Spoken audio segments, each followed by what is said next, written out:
Sophia's POV. Nang magising ako kinabukasan, naligot nagbihis na muna ako bago nagpuntang kusina. Dinaanan ko muna ang kwarto ang inuokupa ng mga lalaki at tulog pa sila. Naabutan ko sa kusina si Aling Tasing kasama si Rex na nagluluto ng agahan kaya nakitulong na rin ako. Si Kath tulog pa kanina at si Patty naman bagong gising nang makabihis ako. Pagkatapos ko magluto Sophia, pupunta ako sa bayan. Baka may gusto kong ipabili. Sabi ni Aling Tasing habang nagpiprito. Ano pong gagawin niyo doon? Tanong ko. Mamimili ako ng mga pagkain. Paubos na kasi ang laman ng ref. Baka hindi na umabot hanggang bukas. Malalagot ako kay Jolo kapag nagutuman ka. Sagot niya. Aw, I'm jealous. Narinig kong komento ni Feli. Nang tumingin ako sa kanya, umisi lamang siya. What? Halos pabulong kong sabi dito. Nag-shrug siya ng mga balikat niya. Jolo Benavista is so caring. I'm jealous, you know? Kung hindi ko lang alam na kapatid siya ni Carlos at nagpapa-brother-in-law lang siya sa'yo, talagang iisipin ko gusto ka niya. Sagot niya sa akin na lumapit pa para hindi siya marinig ni Aling Tasing. Baliw ka talaga. Hindi ako magugustuhan ni Kuya Jolo. You'll never know. Sabi niya bago naupo sa isang upuan na medyo malayo sa akin. I make face tapos binilingan ulit si Aling Tasing para baliwalain ang sinabi ni Feli. Baka po pwedeng sumama kami sa inyo para makapasyal din po ang mga kaibigan ko sa bayan bago man lang sila umuwi. Po pwede din naman kung gusto ninyo. Hihintayin ko kayo matapos kumain. Sagot niya. Habang naghahain si Aling Tasing, pinuntahan namin ni Feli ang mga kaibigan namin. Si Patty nakaligo na at nakabihis. Si Kat naman kalalabas lang ng banyo. Sinabi nitong magbibihis lang siya bago sumunod sa hapag. Nang puntahan naman namin ang kwarto ng mga boys, tulog pa rin sina Omar at James. Si Rex naman bagong gising lang at nag-uunat pa. Wake up boys, it's time to eat. Sigaw ni Feli sa mga ito sa bayugyog. Na magmulat sila ng mga mata nila, inulit ni Patty ang sinabi ni Feli. Nakakain na kaya bumangon na sila. Naghilamos ng muna sila at nagmumog, saka kami dumumog sa hapag. Kakaupo lang namin nang dumating na rin si Kat kaya sabay-sabay na kaming kumain. After natin kumain, sasama tayo sa bayan kay Aling Tasing. Sabi kong patapos ng kumain. Hindi pa tayo naligo? Sabi ni Omar kay James at Rex. Arte nito, okay na yan. Di naman kayo aamuyin dun. Sabi ni Patty. Maling mo may makita akong chicks dun. Di silang diskarte kapag nilapitan ko kasi amoy laway pa ako. Rason ni Omar na pinagtawanan namin. Puro kakalokohan. Sa bayan lang ang punta natin, mauusukan din naman tayo. Sabi ni Rex dito. Sila nga nakaligo na eh. Sabi ni Omar na tinuro kaming mga girls. Pinagkakaisa niya talaga ako. Sige na, hindi na ako maliligo. Nagtawanan kami. Hindi ko alam ganyan ka pala ka-arte, Omar. Tumatawang biro pa ni Feli. Tss! Yun lang ang sinabi ni Omar. Nang matapos namin iligpit ng mga kinainan namin, tinawag na namin si Aling Tasing at dumiretso na kami sa van na siyang sinakyan nila papunta dito. Si Omar nagpresentang mag-drive. Si Rex ang tumabi dito sa front seat. Kami ni Aling Tasing ang nagtabi at kanya-kanyang pwesto na din agad ang apat sa likod. 20 minutes ang biyahe mula sa rest house hanggang sa bayan. May katabing maliit na mall ang public market nila doon kaya minabuting pumunta doon ng mga kasama ko para sa groceries. Kami naman ni James ang sumama kay Aling Tasing na mamalengke ng mga gulay at karne. Akala ko magiging awkward kami sa isa't isa ni James. Matapos na naging usapan namin kagabi pero buti na lang si James ito.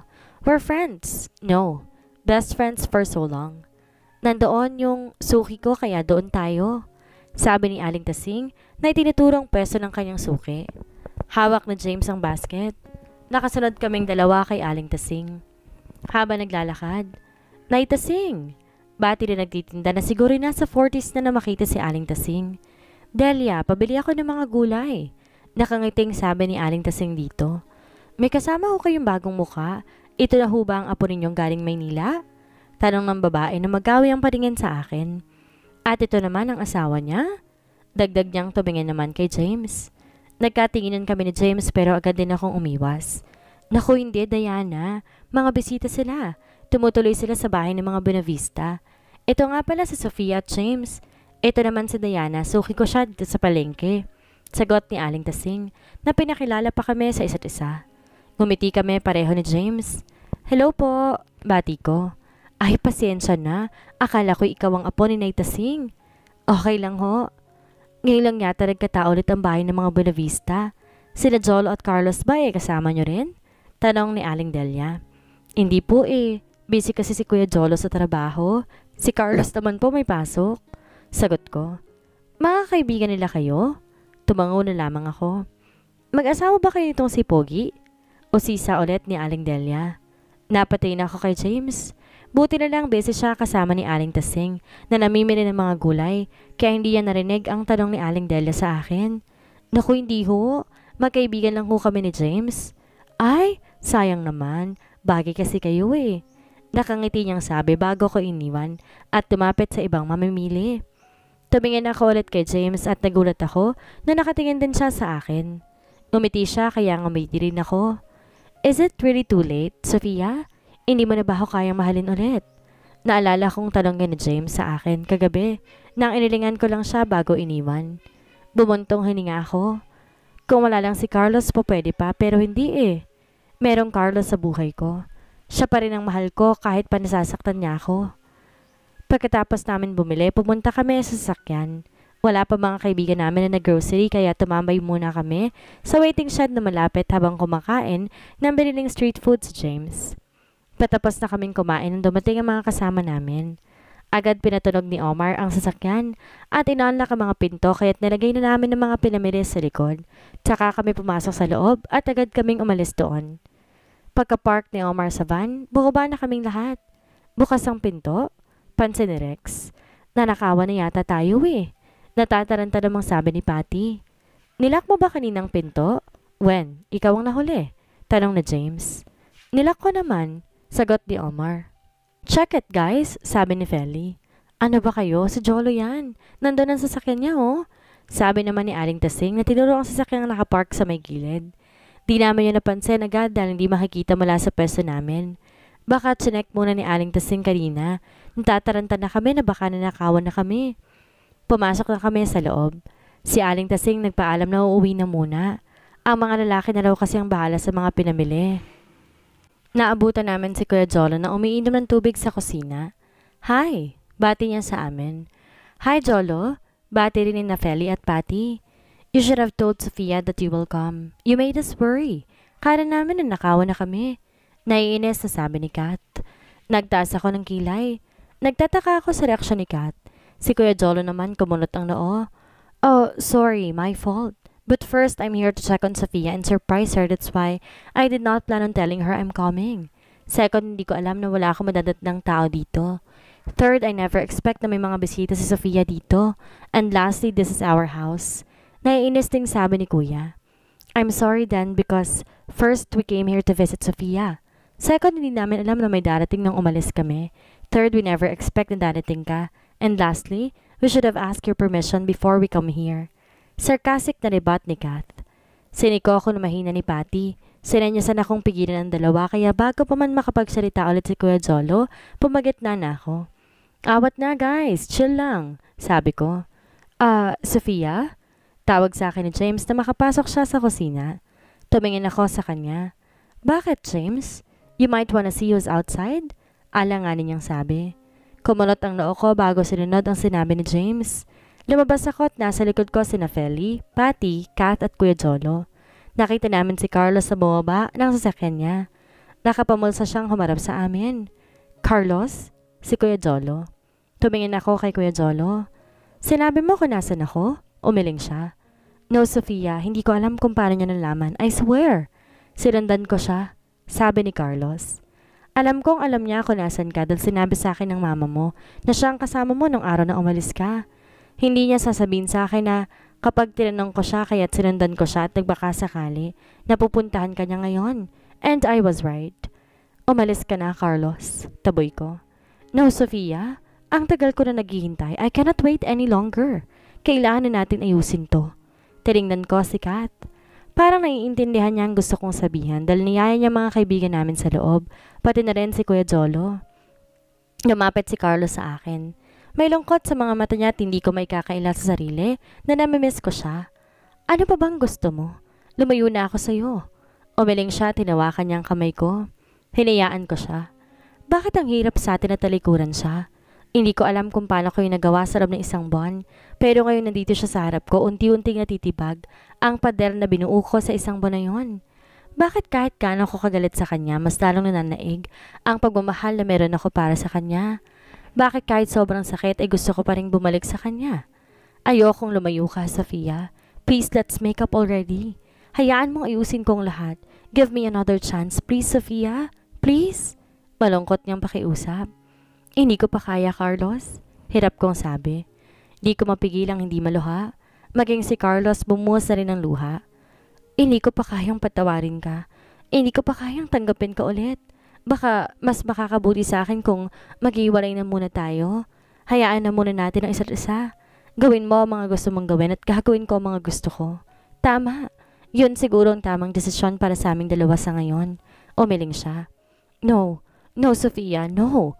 Please, no. I'm sorry if I took you for granted. I'm sorry if you feel like you're unwanted every time.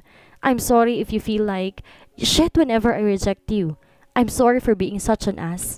I'm so sorry for all the things I've done to you, but please, babe, let me make it up to you all now. I love you, Sofia. I still love you so much. I mean it. Nabulag lang ako at tataranta. Akala ko mahal ko pa si Christine kaya tinanggap ko ulit siya pero nung ma-realize kong mahal pa rin kita at nakapag-desisyon akong iwan siya, binantaan niya ako na magpapakamatay siya kapag ginawa ko yon. She did when I tried to, that's why I pretended I still love her and agreed with all her conditions. Pero nung tinulakan niya at namatay ang baby natin, God, I swear, muntik ko na siyang mapatay gamit ang sarili kong mga kamay. Pinagsisihan ko lahat ng ginawa ko sa iyo, Sofia. Kung hindi lang sana ako naniwala sa baliw na babaeng yan, di sana naging masaya tayo sa anak natin. I am so sorry, babe. Kasalanan kong lahat. I'm so sorry. Humagulhol ng sabi ni Carlos. Naawa ako makita siyang ganito at nasasaktan din. Ngayon ko lang siya nakitang umiyak ng ganito kagrabe.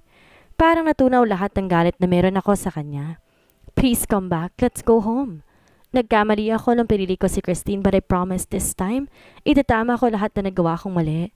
Akala ko kasi noon si Christine pa dahil una ko siyang minahal. Iniwan ako ni Christine without telling me why. After I saw her and Jolo kissed, I blamed Jolo for everything. Sinisi ko siya kung bakit umalis si Christine na walang pasabi. Lumayo ako sa pamilya ko nung akala ko kinakampihan nila si Jolo over me. That's why I live alone. Nang bumalik si Christine sa akin, I thought mahal ko pa rin siya. Kaya kita niloko para ikaw na mismong lumayo at maisipang makipaghiwalay sa akin cause I can't, Sofia. Pero hindi ko inaasang magmamakaawa ka. Pero mas pinaniwala ko lang ang sarili ko na si Christine ang mahal ko at hindi ikaw. Kaya binaliwala kita kahit nung nalaman kong buntis ka. Ayokong tanggapin dahil iniisip kong hindi mo ako deserve. Gago ko, Sofia. Hindi akong dapat ay para sa'yo because you are so nice. At alam kong mahal na mahal mo ko. I was so guilty dahil hindi ko kayang suklian ang buong pagmamahal mo dahil kay Christine. But heck, ang tanga ko dahil ikaw pala talagang mahal ko. Sofia, hindi ko alam na ganun pala ang nangyari. Tanga ako nang minahal ko si Carlos pero mas tanga pala si Christine dahil pinilit niya ang sarili niya sa taong hindi na siya mahal na umabot pa siya sa puntong papatay niyang sarili niya para lang di siya iwan. Hindi ko inakalang sinubukan niya magpakamatay. Nung sinubukan ni Carlos na iwan siya, she is a tough woman. Hindi ko alam na mas fragile pa pala siya kaysa sa akin. Sorry din, Carlos, sana maintindihan mo ako. Bigyan mo pa ako ng konting panahon.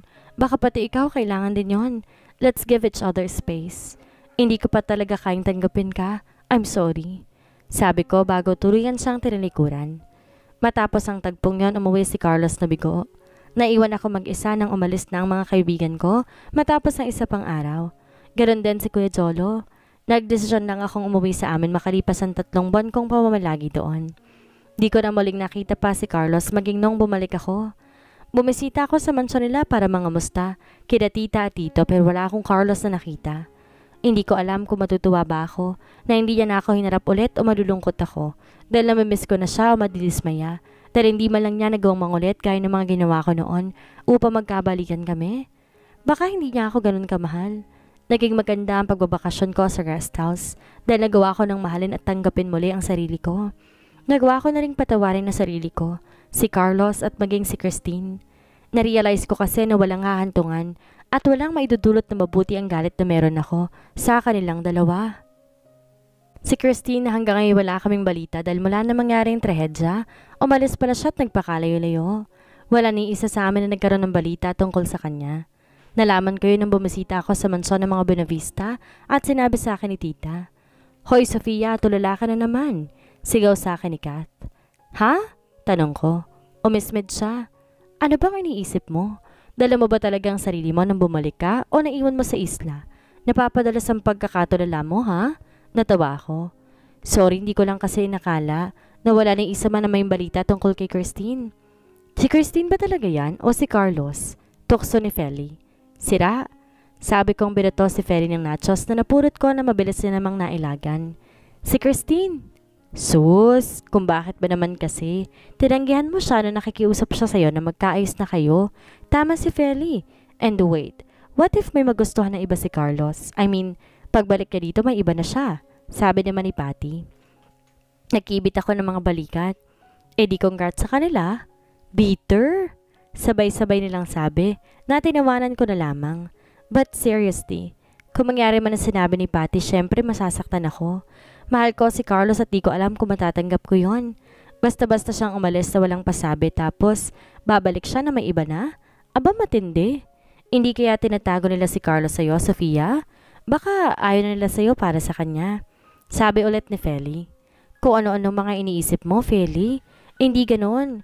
Kung ayaw nila sa akin para kay Carlos, hindi ba't mas maganda kung sasabihin nila sa akin kung nasan siya para man lang makausap kami na maayos at nang makapagtapos naman namin kung ano meron kami? I mean, para magkaroon man lang kami ng closure. Closure? Ha! Closure is a luxury. Not everyone can have it, Sophia. Komento ni Kat. At sabi nga nila, sometimes not having a closure is also a closure. Malay mo, kaya hindi rin nagpaparamdam sa Benavista dahil this end na para sa inyo. Tumango si Feli at Patty sa sinabi ni Kat pero hindi ko magawang tanggapin iyon. Sa tingin niyo ba, kakalimutan na ako ni Carlos? Tanong kong nagpakurot sa puso ko. I don't think so. May pinagsamahan pa rin naman kayo kaya hindi agad-agad makakalimot yon. Sagot ni Patty. Yeah, to think na muntik pa kayo magpakasal at magkaroon ng sarili ninyong pamilya? Sang-ayon naman ni Feli. Pero hindi ibig sabihin na hindi niya na makalimutan, wala na siyang iba. Pwedeng sumasagi ka pa rin sa isip niya because of your memories together. But he doesn't love you anymore. Nakibit balikat namang sabi ni Kat. Ayaw mo talaga kay Carlos para sa akin, no? Biro kay Kat. Nirapan niya ako. Hindi sa ganon, Sofia. Yes, inaamin ko mula nung niloko ka niya nung una. Ayoko na sa kanya pero nung time na pinuntahan ka niya sa isla, nakita ko kung paano siya nagporsige na mahanap ka at nakiusap. Well, I was convinced na okay naman pala talaga siya. I saw how you love him so much and he loved you too. But maybe you're not meant to be together kaya nandito kayo sa sitwasyong to ngayon. Maybe he's meant to fall in love with somebody else that's not you. And same goes for you. Malay mo si James palang para sa'yo. Mahaba niyang paliwanag. Nakwento ko rin kasi sa kanila ang naging pag-uusap namin ni James noon at inamin ko sa kanila na minsan ko rin siyang minahal. No! Huwag mo nang idamay pa rito sa James. Sigurado na ako sa nararamdaman ko para sa kanya. At hanggang pagkakaibigan lang yun. Yung naramdaman ko noon sa kanya, wala na yun. Puppy love lang yun at di na mababalik yung feelings na yun. Dahil si Carlos at si Carlos lang ang mahal at mamahalin ko. Pinal ko namang sabi. Malinaw na sa akin na nararamdaman ko para kay James at hindi na yun magbabago. Malinaw na rin yun kay James. Kaya ka hindi makamove on eh. Yan kasi ang tinatatak mo sa isip mo. Hello? Hindi natin alam ang future. Malay mo ma-fall out of love ka kay Carlos one day. Ikaw ba gusto mong makamove on kay Carlos o hindi? Ani Kat? I don't know. Para kasing ang hirap. Because moving on is also a choice, Sofia. Kung pipiliin mong mag-move on na from him, you can do it. You will do it. Pero hindi mo pipiliin ang pag-move on? Di patuloy kang masastuck dyan? Wala namang may sabi na madaliin ang pag-move on. It's a step-by-step process nga daw. And your choice matters too. Di ko na nagawang sumagot nang dumating si Kuya Jolo. Na makita niya kami agad siyang lumapit sa table namin. Nandito kasi kami ngayon sa isang coffee shop sa tapat ng school na dati na naming tambayan. May 2 oras na bakante ang 3 kong kaibigan kaya ako sila pinuntahan dito. Si Kuya Jolo naman nag-text kanina sa akin. Tinatanong niya kung nasan ako at sinabi ko naman. Hindi ko inakalang pupuntahan niya ako. Can I have a moment with you, Sofia? We have something to discuss about. Seryosong sabi ni Kuya nang matapos niyang batiin ang mga kaibigan ko. Nakaupo na siya sa tabi ni Feli at Patty ngayon at katapat ko siya. Is that a secret? Can you just hear it? Nakataas ang isang kiri ni Kat nang sabihin niya iyon. Tumingin ako kay Kat bago kay Kuya. Hindi ba nila po pwedeng malaman? Tanong ko. It's up to you. It's fine with me if they stay. No problem with that, sagot ni kuya. Tumango ako. Okay lang din sa akin. Ano bang pag-uusapan natin, kuya? Tiningnan muna niya ako ng ilang sandali bago niya ibinaba sa lamesa ang isang brown envelope. Tiningnan ko yung nasa ibabaw lang ng lamesa. Hindi ko alam kung anong laman nun pero nakakaramdam ako ng kaba. What's with the envelope? Tanong ni Kat. I don't know where Carol is. I swear, Sophia, if I've known where to find him, sasabihin ko sa'yo kaagad. I asked his friends too, baka sakaling may alam sila kung nasan siya pero wala naman daw sinabi si Carlos. Mom and Dad have no idea where to find him either.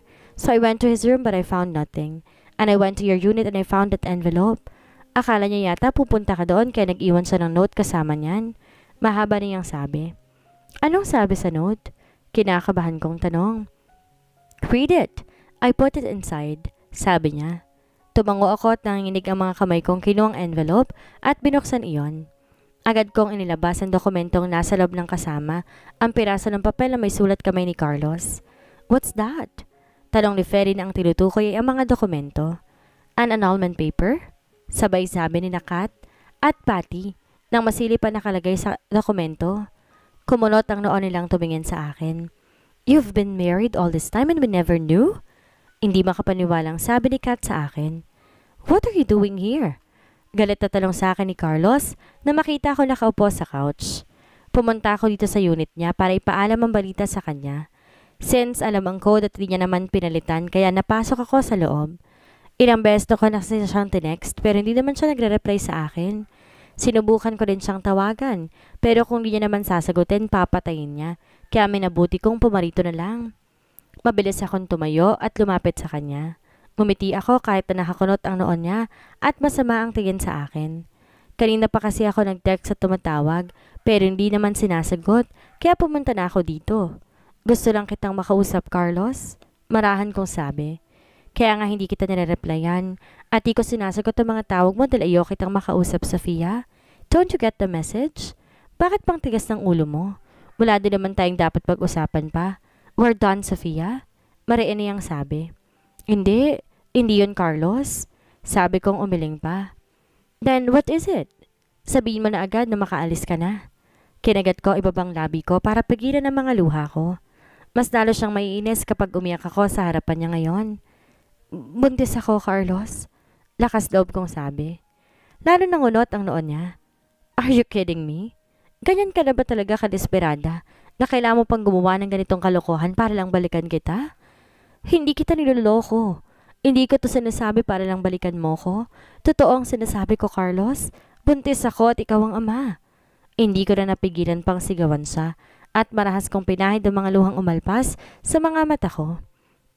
Heck no. Shit. No, Sophia, this can't be. Baka hindi ako ang ama. Hindi ko siya pinatapos sa gusto niyang sabihin. Pinadapo ko ang kamay ko sa pisngi niya. Hindi ako ganang babae, Carlos. Sa'yo ko lang ibinigay ang sarili ko. Ikaw lang. Kaya wag mo akong sasabihan ng ganyan. Kung ayaw mo sa bata, sabihin mo lang. Hindi ko naman ipipilit sa'yo. Nainis kong sabi, tsaka siya tinalikuran. Mabilis akong umalis sa lugar na iyon. Naiinis ako kay Carlos pero mas naiinis ako sa sarili ko. Naiinis ako dahil hindi ko man lamang nagawang magalit sa kanya at nainis ako dahil umaasa ako na tatanggapin niya kami. Uy! Mahinang siko sa akin ni Kat habang palabas na kami ng gate ng Univ. Ha? Tanong ko. 2 araw na mula nung sabihin ko kay Carlos na buntis ako at hanggang ngayon ay hindi pa rin ako makapaniwala na hindi niya tanggap ang pagbubuntis ko. Akala niya iba din ang ama ko kaya hindi ko mapigilang mag-space out itong mga nakaraan. May inuso sa akin si Kat. Agad kong sinundan iyon at nakita ko si Carlos sa tapat. Nakaparada ang sasakyan niya doon. At nakasandal siya habang nakahalukip-kip. Mukhang may hinihintay siya at inip na ang itsura niya pero gwapo pa rin. Why is that jerk here? Tanong ni Kat. Hindi ko siya nagawang sagutin dahil nagtama mga paningin namin ni Carlos. Agad siyang dumiretso ng tayo. Mabilis kong hinilat si Kat paalis pero hindi ko inaasahan na susundan kami ni Carlos. Sophia! Sophia! Sumama ka sa akin, let's talk.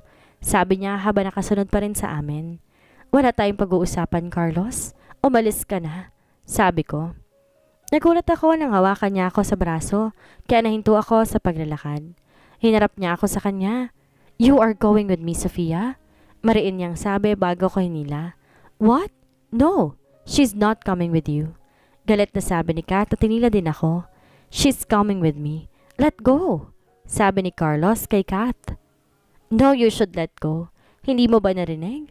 Ayaw niyang sumama sa iyo. Kailangan niyang sumama sa akin. We need to talk. Nasaktan ako sa hatak ng nangyari, kaya maras kong hinilang braso ko sa kanila at mahinahon ako nagsalita. Stop! Nasasaktan ako. Sige, nasasama na ako. Sabi ko bago binalingan si Kat. Makita na lang tayo bukas. Kat, pasensya na. Sumama na ako kay Carlos.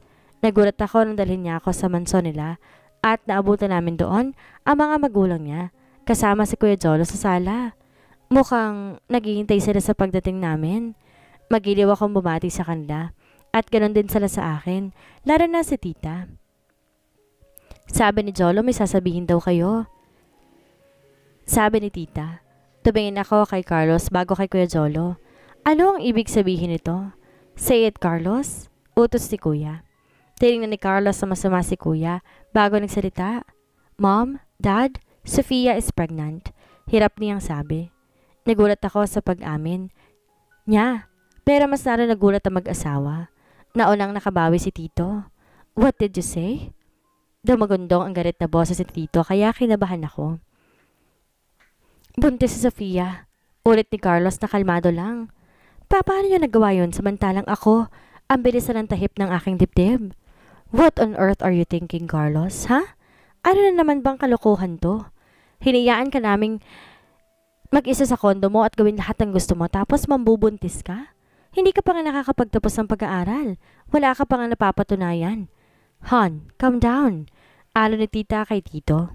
Wala na tayong magagawa kundi tanggapin ang sitwasyon. What's your plan? Tanong dito nang medyo kumalma. Nag-angat ang tingin si Carlos sa daddy niya at matapang siyang sumagot. I am willing to take the responsibility. Panimula niya. Of course you must. Because it is your responsibility. Ginawa niyo yan. Putol agad na dito sa sinasabi ni Carlos. Yes, Dad. And, yun lang ang plano mo? Dismayado pa rin sabi ni Tito. Shouldn't you marry Sofia then? Kumuyaw ang mga kamao ni Carlos. Dad, marriage is not the answer to this problem. Anong sinabi mo? You got her pregnant and you're not going to marry her? I did not raise you para gawin ang kalokohang to, Carlos. Paano mo ba harapin ang pamilya ni Sofia para sabihin yan? That's bullshit, Carlos. Hindi kita pipilitin na sabihin to kila mommy at daddy para lang sabihin mong bagay na yan. Galit ding sabi ni Kuya Jolo. Kung ganoon siya ang kukumbinse kay Carlos na aminin to sa mga magulang nila, narinig ba niya kami noon? Naroon ba siya sa unit ni Carlos sa mga panahong yon? Nasagot ang mga tanong kong yon matapos ang diskusyon sa problema. Kita rin ang disappointment sa mukha ni tita nang hindi siya magsalita. Parang di siya makapaniwala sa mga sinasabi ni Carlos. Ayoko pong pagsisiyan namin pareho ni Sofia kapag kinasal kami. I will support the child. Yun naman ang importante. Giit ni Carlos. Nagulat ako nang tumayo si Tito at mabilis na nilapitan si Carlos. Sinuntok niya ito ng isang beses at wala man lang reaksyon si Carlos. Hinila ni tita si Tito para pigilan tong saktan muli ang anak. You will marry Sofia? Maotoridad na sabi ni Tito bago ko binalingan at mas kalmado ng tinig ng masalita ulit. I'm sorry if I let you witness this, Sofia. Don't worry. Pananagutan ko ang anak ko at magpapakasal kayo. Kami nang bahalang kumausap sa pamilya mo tungkol dito at mamamanhika na rin kami para makasal kayo sa lalong madaling panahon. Hindi naging madali ang lahat. Pinalipas muna ng mga Buenavista ang isang araw bago sila bumisita sa amin. Nasabi ko na sa pamilya ko ang pagbisita nila kaya nakapaghanda na kami. Nang aminin ko sa kanila ang pagbubuntis ko, galit na galit sila mama, Ate Sara at Kuya Samuel sa akin. Hindi sila makapaniwala na nagpabuntis ako. Kausap naman sila ni tita at tito tungkol sa pagpapakasal namin ni Carlos. Napagkasundan ng parehong panig na ipapakasal na muna sila kami sa judge na kinala ng mga Buenavista para maging legal ang pagsasama namin sa isang bubong ni Carlos. Gusto kasi ng mga Buenavista nasa kanila ako tumira habang pinagbubuntis ko ang bata upang mas maalagaan ko at maibigay ang lahat ng mga pangailangan ko. Gusto rin nilang ayusin namin ang relasyon naming dalawa. Napagkasundoan din na wag na muna naming ipaalam ang mga nangyayaring kasalanan sa ibang mga tao. Mas makabubuti daw na kami magkakapamilya muna at ang judge ang makakaalam ng kasalan, kaya ni isa sa mga kaibigan ko ay wala akong sinabihan. This is what you want, right? Galit na sabi sa akin ni Carlos. Kinagabihan pagkatapos ng kasal. Nandito kami ngayon sa kwarto niya dito sa mansyon nila. Matapos ang kasal, kumain lang kaming lahat dito na rin sa mansyon. Masaya ka na? Congrats ha! We are married and you're now Mrs. Sofia Bonavista. Pero ito ang tatandaan mo. Wag na wag mo nga asa na magiging good husband ako sa'yo. You wish if I do that? And so, I became the unwanted wife of Carlos Bonavista.